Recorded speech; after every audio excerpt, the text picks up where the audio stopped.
Hi guys, it's Harry here from Team Boss. I'm back again. Yesterday, when was it? I think it was this morning. I put up a post and where I said I was going to talk about what exactly functional training is according to me. So let's get straight into it. Okay, first things first. There is no definitive term as such functional training. So if it's not like a set answer to it, right? So functional training is not like, say, it's 1 foot long. It's not clearly objective. Okay, functional is a very subjective term. It's a very relative term. Okay, it's not like a medical term, or it's not like a fixed. It's a variable, right? Now that we have that clear that it's not a fixed term, it's all subjective. It's all relative. Now, what is functional? Functional is anything that's going to enhance a person's quality of life. Secondly, anything that's going to contribute towards a person's goals. That is functional. Okay, anything that's going to enhance their quality of life. Anything that's going to help the person to get towards their goals. Okay, so two concepts are clear. One, it's not objective, it's all relative and it's subjective. Two, it's all about what's going to enhance the person's quality of life. And number two in that is if it's going to help them to get to their goals. Okay, now let's look at what's functional for one person, why not be functional for another person, right? A client comes to you and says to you, doctors told me I need to lose 30 kilos, otherwise I'm going to end up getting type 2 diabetes and I'm going to die 10 years before I should be dying, right? Now that person's goal is to lose body fat, right? So what's functional for him? We know putting muscle on, eating clean, for him is going to help you, that's going to help him to drop body fat, right? So for you ask a functional trainer, if leg press is functional or bench press is functional, lat pull down is functional, they'll tell you no, it's not functional because you're not actually using that movement pattern in your day-to-day life. Right, okay. Now, does the client really care how he actually loses those 30 kilos? No, he doesn't. Right. For him, functional is whatever gets him to that goal. So for him, if he comes to me and says, Harry, I need to lose 30 kilos, do you think I really care?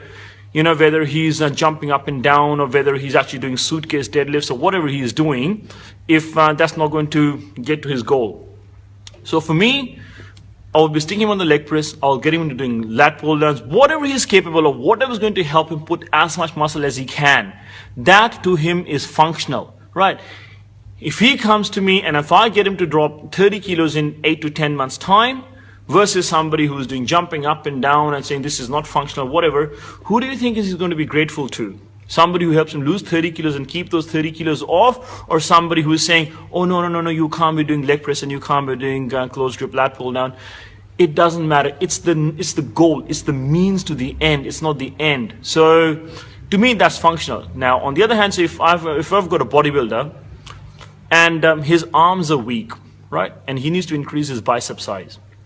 So for him, doing concentration curls, preacher curls, barbell curls, all that, even though you're not doing these activities or you're not mimicking these activities anywhere in your day-to-day life, but for him that is functional.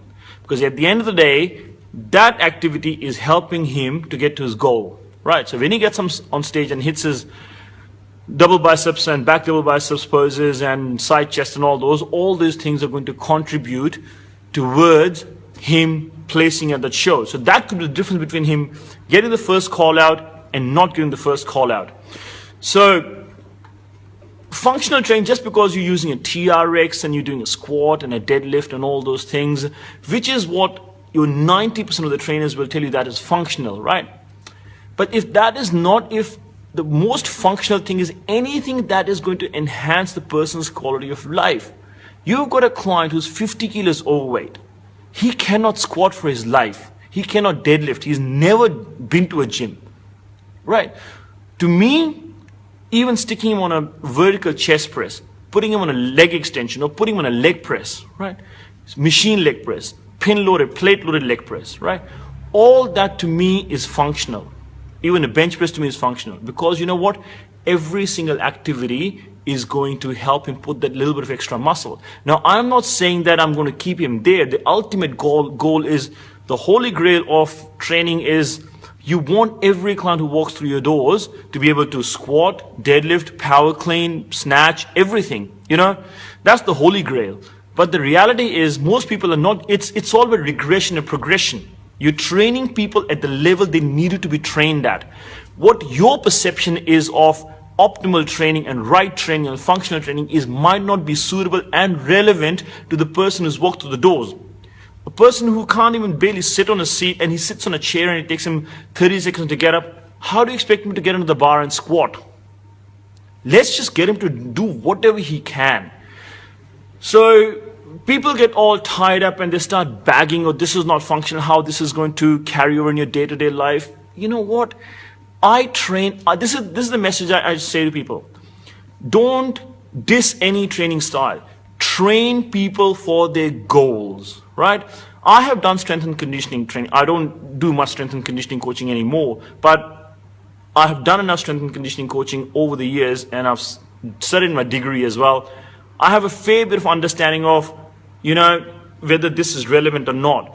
So if a person comes and says, look, I don't care what I have to do, I need to run this distance in this time. Do you think I'm going to waste his time on bicep curls and preacher curls? No, not really. That is not his goal. He wants to run a marathon. So we're going to focus on his muscular endurance, cardiovascular endurance, on his running technique, all those imbalances, structural imbalances. On the other hand, I've got a client who says, Harry, I need to lose 30 kilos before my marriage in 6 months' time.